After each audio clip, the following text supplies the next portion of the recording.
Friends, कैसे आप सभी। चलिए आज हम थोड़ा सा श्रीमद् भगवत गीता के बारे में पढ़ लेते हैं। देखिए, अगर आप इसमें भी कुछ चीज़ें पढ़ेंगे तो आपको बहुत सारी चीज़ें अपनी लाइफ से रिलेटेड मिलेंगी, जिसमें कि आप अपनी लाइफ के हर एक प्रकार का सॉल्यूशन आप इसमें ढूंढ सकते हैं, चाहे वो एजुकेशन से रिलेटेड हो या आपकी रियल लाइफ में जो भी घटित हो रहा है उससे रिलेटेड आपको कुछ ना कुछ सीखने को मिलेगा। देखिए, अब इसमें अध्याय 2 में जो मैं पढ़ रही हूँ मुझे काफ़ी अच्छा लगा, तो मैंने सोचा आपसे शेयर करूँ और आप भी शेयर कीजिएगा। इसमें ये कहा गया है कि भगवान ना ये बोलते हैं अर्जुन से कि अर्जुन, तुम इस युद्ध को क्यों नहीं कर रहे हो? तुम क्षत्रिय हो, तुम्हें युद्ध करना चाहिए, तुम्हारा धर्म है युद्ध करना।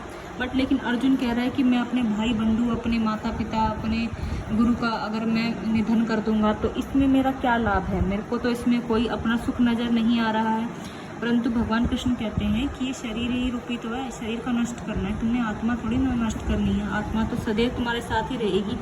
और वो कहते हैं कि इस युद्ध में तुम्हें 2 लाभ मिलेंगे। अगर तुम युद्ध करोगे और युद्ध में मर जाते हो तो तुम्हें स्वर्ग की प्राप्ति होगी, और यदि तुम नहीं मरते हो तो तुम विजयी प्राप्त होगे और धर्म की जीत होगी और तुम्हें राज्य प्राप्त होगा।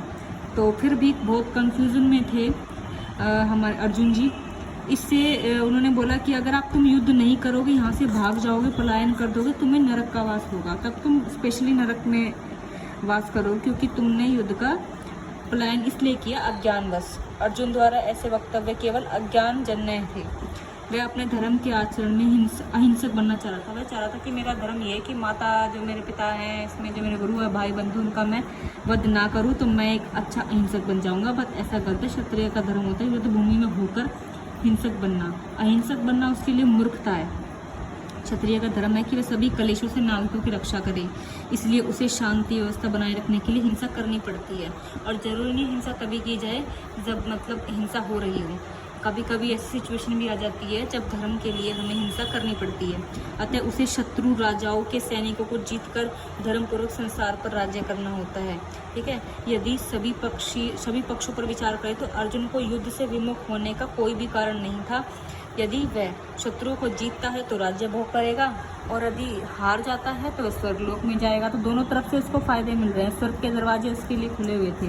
भगवान श्री कृष्ण ने कहा था कि आपके लिए स्वर्ग के दरवाजे भी खुले हुए हैं। एक और बात उन्होंने कही है काफ़ी अच्छी, कि अर्जुन इतना अच्छा योद्धा था कि उन्होंने शिवजी ने काफ़ी वेश बदलकर युद्ध किया था उनसे, शिकारी के वेश में, जिसने शिव ने जो उनके साथ युद्ध किया अर्जुन जी के साथ, तो अर्जुन जी ने उनको हरा दिया था। तो उनके हराने से भगवान शिव प्रसन्न होकर के सामने आ बोला कि तुम काफ़ी बलशाली हो, और उन्हें वर के रूप में पाशुपतास्त्र यानी पाशुपतास्त्र जो अस्त्र है वो भी उनको मिला था। अर्जुन जी को भगवान शिव जी ने दिया था। सभी लोग जानते हैं कि वे एक महान योद्धा है। कौन है? अर्जुन। स्वयं द्रोणाचार्य ने भी उसे आशीष दिया था और एक अस्त्र दिया था जिससे वह स्वयं गुरु का भी वध कर सकता था। तो इस प्रकार से अपने धर्म पिता, अपने स्वर्ग के राजा इंद्र समेत सभी अधिकारियों से युद्ध करने के परिणाम पत्र प्राप्त कर चुका है। वह सबसे युद्ध कर चुका है, जीत चुका है। किंतु यदि वह इस समय युद्ध का परित्याग करता है तो वह न केवल क्षत्रिय धर्म की उपेक्षा होगी, बल्कि उसके यश की भी हानि होगी। कि भाई उसकी जो वाहवाही हो रही है ना, उस यश की भी हानि होगी, और वह जो कृष्ण जी का मित्र है वो उस चीज़ की भी उपेक्षा होगी इसकी। अपितु यश की भी हानि होगी और नरक जाने के लिए अपना मार्ग खुद तैयार कर लेगा। और दूसरे शब्दों में वह युद्ध करने से नहीं, अपितु युद्ध से पलायन करने के कारण नरक का भोगी बनेगा। मतलब युद्ध कर लेगा तो दोनों तरफ से फायदा, और ना करे तो दोनों तरफ से नुकसान है। तो फिर कह रहे हैं कि तब अर्जुन के जो मित्र हैं उन्होंने भगवान कृष्ण को गुरु के रूप में भगवान कृष्ण अर्जुन को युद्ध से विमुख न होने का अंतिम निर्णय देते हैं। गुरु के रूप में भगवान कृष्ण जो गुरु बने हैं अर्जुन के, तो वो तो उन्हें कुछ कहेंगे कि आप विमुख मत होइए, युद्ध लड़ो। भगवान कृष्ण ने कहा, वे कहते हैं कि अर्जुन, यदि तुम युद्ध प्रारंभ होने से पूर्व युद्ध भूमि छोड़ दोगे तो तुम तो कायर कहलाओगे, और कायरता का तुम्हारे अंदर कोई भी गुण नहीं है। यदि तुम सोचते हो कि लोग गाली देते रहेंगे किंतु तुम युद्ध भूमि में भागकर अपनी जान बचा लोगे, तो मेरी सलाह ये है कि तुम्हें युद्ध में मर जाना बेटर है, यही बढ़िया होगा तुम्हारे लिए। तुम जैसे सम्मानीय व्यक्ति के लिए अपकीर्ति मृत्यु से भी बुरी है। तुम्हारी लोग बुराई करेंगे ना कि ये भाग गया युद्ध से, तो और ज़्यादा बुराई होगी, तुम वैसे भी नहीं जी पाओगे। इससे तो अच्छा है तुम युद्ध में मर जाओ।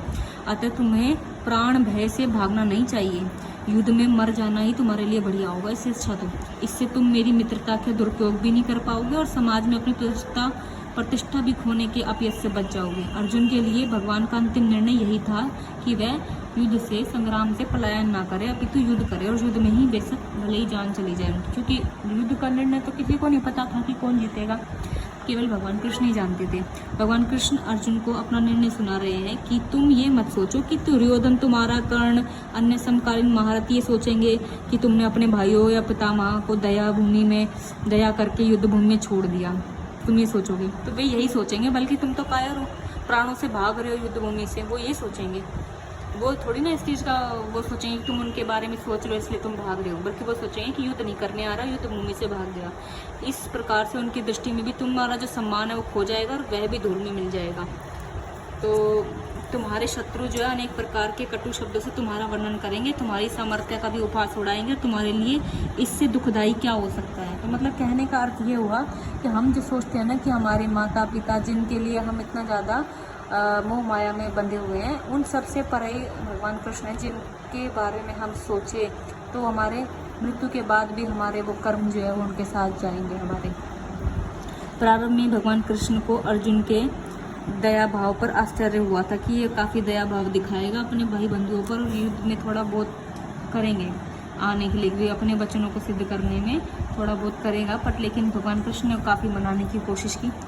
यद्यपि अर्जुन के पक्ष में विजय निश्चित न थी, मतलब ये तो पता नहीं था ना कि विजय निश्चित है, फिर भी युद्ध तो करना ही है, क्योंकि जो यदि वह युद्ध में मारा भी गया तो स्वर्गलोक में जाएगा।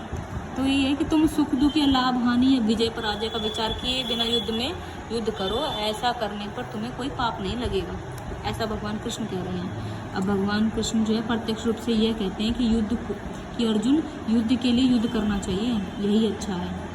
कृष्ण भावनामृत के कार्यों में सुख या दुख, लाभ हानि या जय पराजय का कोई महत्व नहीं होता, मैं तुम्हारे साथ हूँ। दिव्य चेतना तो यही होगी ना कि हर कार्य कृष्ण के निमित्त किया जाए, कृष्ण जो कह रहे हैं वो सही कह रहे हैं, उनके निमित्त किया जाए। ठीक है, चलिए अब आगे पढ़ेंगे। भौतिक कार्य का कोई लाभ नहीं है।